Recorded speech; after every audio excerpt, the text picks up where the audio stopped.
அன்புள்ள சகோதரர்களே, சகோதரிகளே, இன்றைக்கு நாம் பார்க்கப் போவது ஒரு அதிகாரம் அல்ல. இன்றைக்கு நாம் பார்க்கப் போவது தேவனுடைய இதயம். ஆதியாகமம் 2ஆம் அதிகாரம். உலகம் எப்படி உருவானது என்பதைக் காட்டிலும் அதிகமாக தேவன் மனிதனை எப்படி நேசித்தார் என்பதை வெளிப்படுத்துகிறது.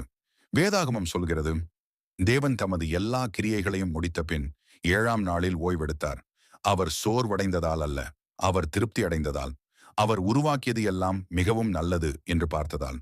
அன்புள்ளவர்களே, தேவன் ஓய்வை நிறுவினார் என்றால் அது நம்மையும் ஓய்வில் வாழ அழைப்பதற்காக. இந்த உலகம் நம்மை ஓடச் சொல்கிறது, ஆனால் தேவன் நம்மை தம்மிடம் நிற்க அழைக்கிறார். அதன்பின் வேதாகமம் சொல்கிறது, தேவன் ஒரு தோட்டம் நட்டார். அதற்கு பெயர் ஏதேன். அது சாதாரண தோட்டம் அல்ல, அது தேவனுடைய சந்நிதி நிறைந்த இடம். அங்கு அழகு இருந்தது, அமைதி இருந்தது, நிறைவு இருந்தது. அங்கு தேவன் மனிதனை வைத்தார், வேலை செய்யவே, பராமரிக்கவே. ஆனால் சோர்ந்து போக அல்ல, சந்தோஷத்தோடு வாழ. அன்புள்ளவர்களே, இது நமக்கு என்ன சொல்கிறது?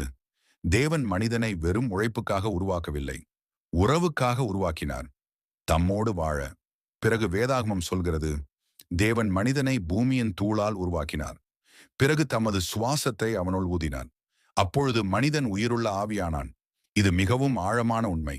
நாம் தூளிலிருந்து வந்தவர்கள், ஆனால் தேவனுடைய சுவாசத்தால் வாழ்கிறவர்கள். நம்முடைய மதிப்பு நம்முடைய வேலை அல்ல, நம்முடைய சம்பளம் அல்ல, நம்முடைய தோற்றம் அல்ல. நம்முள் இருக்கிற தேவனுடைய சுவாசமே நம்முடைய மதிப்பு. பிறகு தேவன் மனிதனுக்கு எல்லாவற்றையும் கொடுத்தார். தோட்டத்தில் இருக்கும் எல்லா மரங்களிலிருந்தும் சாப்பிடலாம் என்றார். ஆனால் ஒரு மரத்தை மட்டும் தொடாதே என்றார், நல்லதையும் கெட்டதையும் அறியும் மரம். அன்புள்ளவர்களே, அது தடை அல்ல, அது பாதுகாப்பு. தேவனுடைய வேண்டாம் என்பது அன்பின் மற்றொரு வடிவம். நாம் பிள்ளைகளுக்கு இதை செய்யாதே என்று சொல்வது வெறுப்பினால் அல்ல, அன்பினால்தான். அதுபோல தேவனுடைய கட்டளை மனிதனை அடக்க அல்ல, காக்க. பிறகு தேவன் பார்த்தார், மனிதன் தனியாக இருப்பது நல்லதல்ல.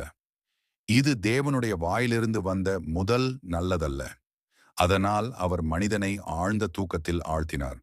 ஒரு எலும்பை எடுத்தார், அதிலிருந்து பெண்ணை உருவாக்கினார்.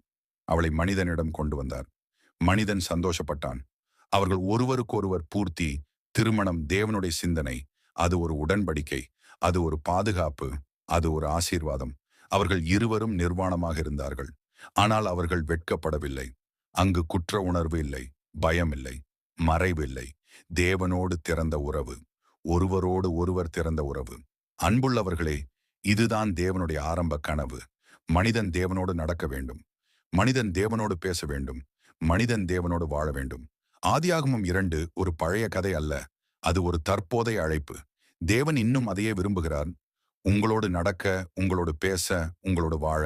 நீங்கள் தொலைவில் இருக்க வேண்டியவர்கள் அல்ல, நீங்கள் தேவனுக்கு அருகில் இருக்க உருவாக்கப்பட்டவர்கள். ஆமென்.